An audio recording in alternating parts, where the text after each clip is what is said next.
So, whether you're new here or not, you should know that I'm currently writing my debut novel and working full-time at a summer camp and working part-time at a night school and preparing for 2 presidential roles in clubs for my school, and I'm finishing a fan fiction at the same time.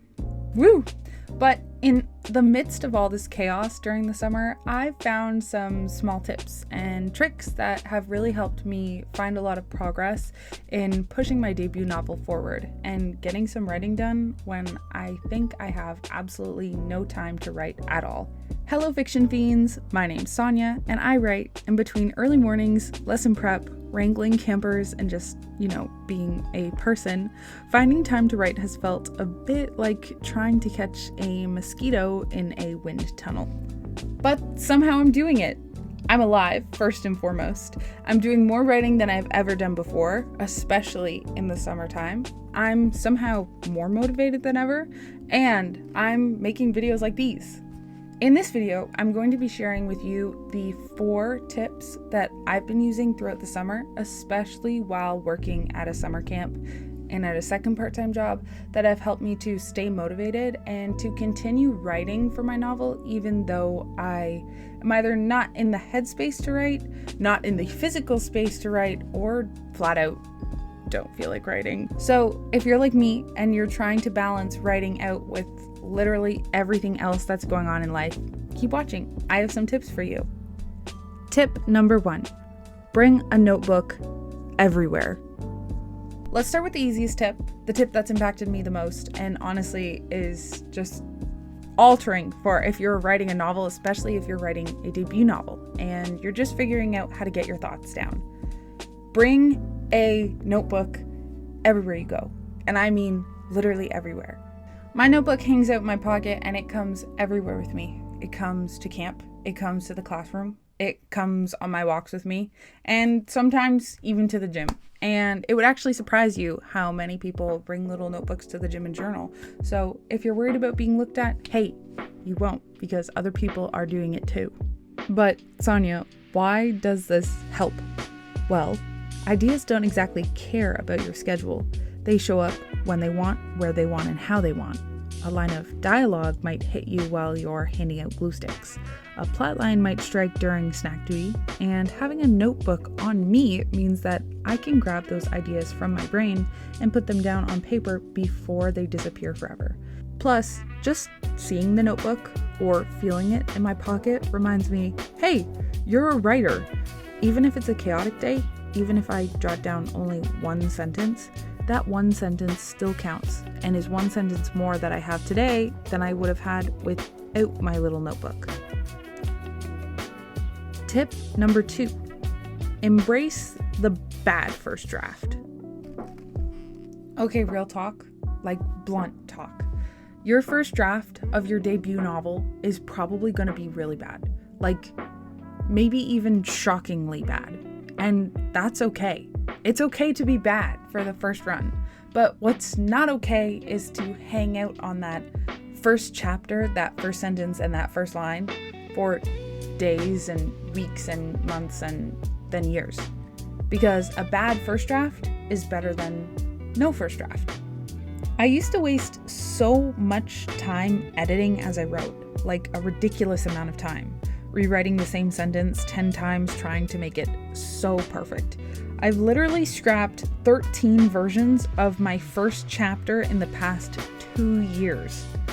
Now, I just let the mess happen, because when you stop obsessing over perfection, you actually start making progress. And now I do have a completed first chapter. Honestly, bad writing is still writing, and writing is progress, and progress leads to more writing and rewriting and editing way down the road. And editing is where the magic happens. So you don't have to worry about the magic in the first draft. Just worry about it later and get that first draft started. So next time your inner editor starts yelling at you to rewrite and edit and double check that sentence that you just finished, tell them to take a nap. Tip number 3, to-do lists and done lists.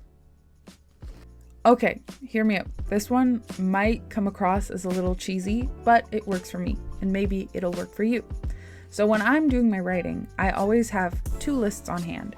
I have a to-do list, which is all about planning on the scenes I need to draft, on the characters I need to develop, on all the things in my debut novel that need to get done.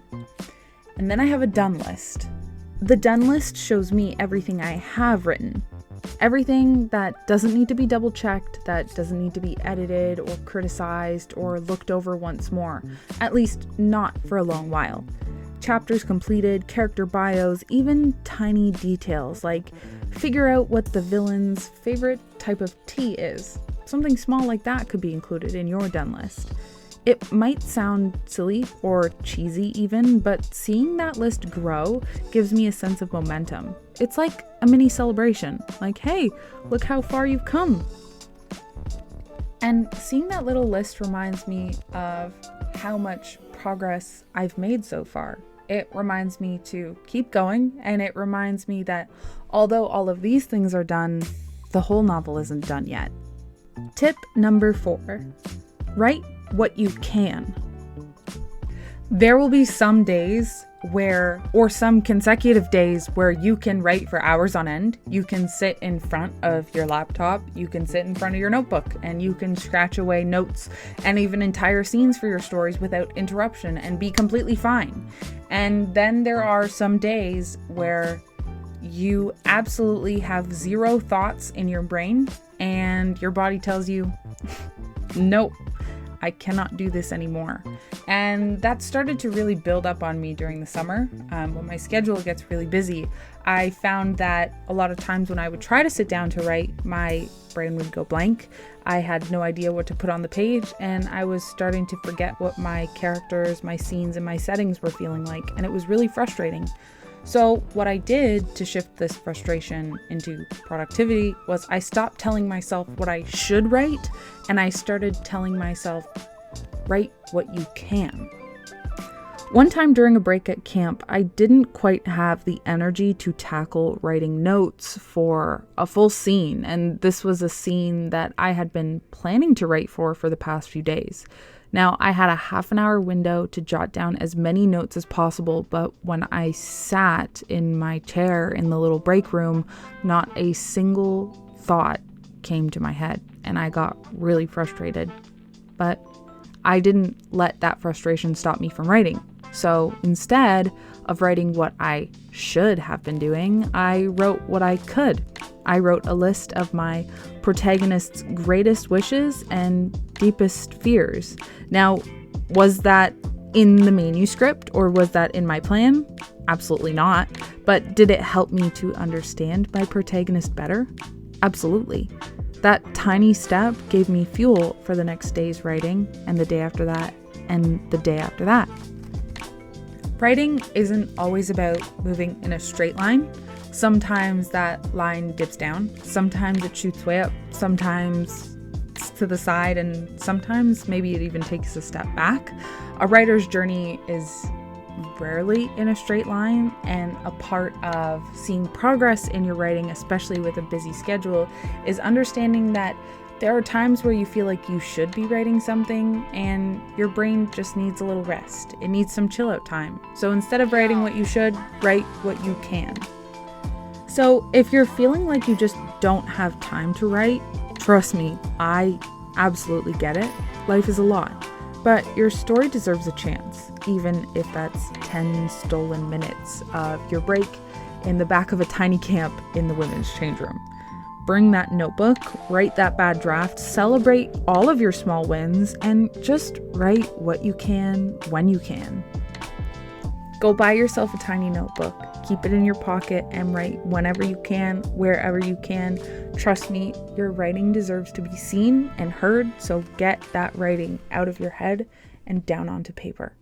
I really hope you've enjoyed this video, Fiction Fiends. It was so lovely talking to you again, and I can't wait to see you all soon. Ciao for now!